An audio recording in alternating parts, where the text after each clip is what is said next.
Hey guys, it's Government Property again, just kind of enjoying myself out here on this coolish day. So, you decided to ETS. You decided to get out of the PCS, ETS. You decided to separate from the military, whether through retirement, old age, got out after 10 years, but you joined when you were between 18 and 20. And now here you are, you're getting out of the military. Oh, the joys of it all. So many days and wake up, you're finally going to be free. You got your D214, and you get out and you start, taking care of yourself. Except you don't know how. What I mean by that isn't that you're incapable of taking care of yourself because you don't understand the constructs of getting up, going to work, finding a job, making money. No. What I'm saying is, for the last 4, 6, 8, 10 years, or however long you were in, you were told what to do by somebody. Everything you did, every decision you made was determined by somebody else. Now, in the military. Maybe you were an officer, an NCO, enlisted, whatever. Warrant officer. Don't get me started on them. I love them. All my pilot buddies and friends.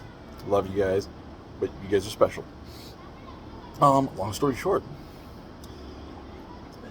you went from being someone who was being told where your life was going in the military to someone who now has the ability to choose the course of action. And every course of action has consequences. Every course of action has a potential for failure. In the military, if you fail, even though you were trying, you can say, well, I was told to do this, or the plan failed, somebody else screwed it up, I'm just doing my job. Generally. Not always, but generally. Well, here you are out here, and it can become paralyzing. Because instead of it someone else telling you what to do, officer, NCO, regulation, the Department of Defense, whatever, you're the one who gets to make the decisions. You're the one that decides the course of your life from here out. And the sky's the limit. There's options all over the place. You want to become a government contractor? You can do that. You want to open your own business? You can do that. You want to work for somebody? You can do that. You want to get married? You want to divorce? You want to have kids? You want to be that doesn't matter what you want to do. You can do it. But there's consequences. And one of the biggest things I see that veterans face, and I'll tie this into my counseling buddies here in a bit, is what is referred to as adjustment disorder.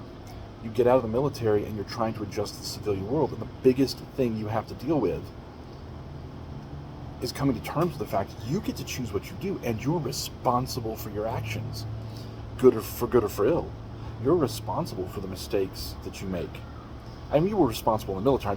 I'm not saying you weren't, but there was always a way to downplay it. There was always a way, the effect of a failed mission, the effect of a failed, job. Like, oh, hey, you guys are supposed to go clean out this Connex, and it's supposed to take you a day, and take you 2 days. That's a situation. It's a failure of situations. And so you're having to work on the consequences. You're having to build it up. You're having to develop it. You're having to deal with that. And because there's so many options, so many possibilities for failure, so many different places where the unknown exists, you run into this problem of going, where am I supposed to go? What am I supposed to do? It's paralyzing.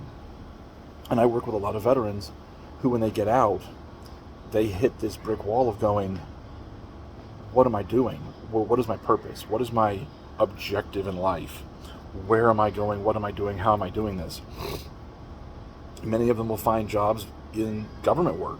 Some of them will find jobs in law enforcement. Some of them, like myself, will go to school, get an education, and start up their own business, or in my case, a private practice. And it takes a lot of work. There's a lot of weird stresses that go into it, and it's something that we can handle, but it's a huge amount of the unknown. And, we think, hey, I was trained to go into combat zones, get shot at, do my job. I can handle anything. And then we're standing out here going, I'm trying to find a job. I'm either overqualified or not qualified enough. I'm having to wait months. Where am I going to bring money in? What am I going to do? What if I don't like this job? What if I start working this job and it's just a paycheck? What if I don't like where I'm living? What if I, in military, you were told where you were living. You were either living on post or off post, and you were whatever your duty station was. If you were in the Navy, whatever ship you were on, depending on whether you were ship side or state or surface side. And you're just dealing with this. And how do you deal with it? And now you have all these choices. And so, like I said, the DSM-5 term is adjustment disorder. And yeah, for therapists, understand when you're working with a veteran, especially one that just got out, the adjustment disorder is going to be palpable. It's going to be very, very there.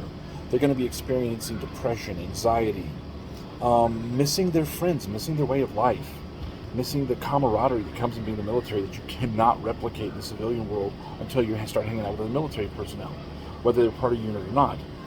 Just so many little things tie together to make PCSing and getting out of the military and separating so much more complicated for adjusting to civilian life than just getting out of the military and going about your business. There's a lot more involved. With that said, hopefully this has been helpful. Like, share, subscribe, pass this on to somebody else. Government Property, out.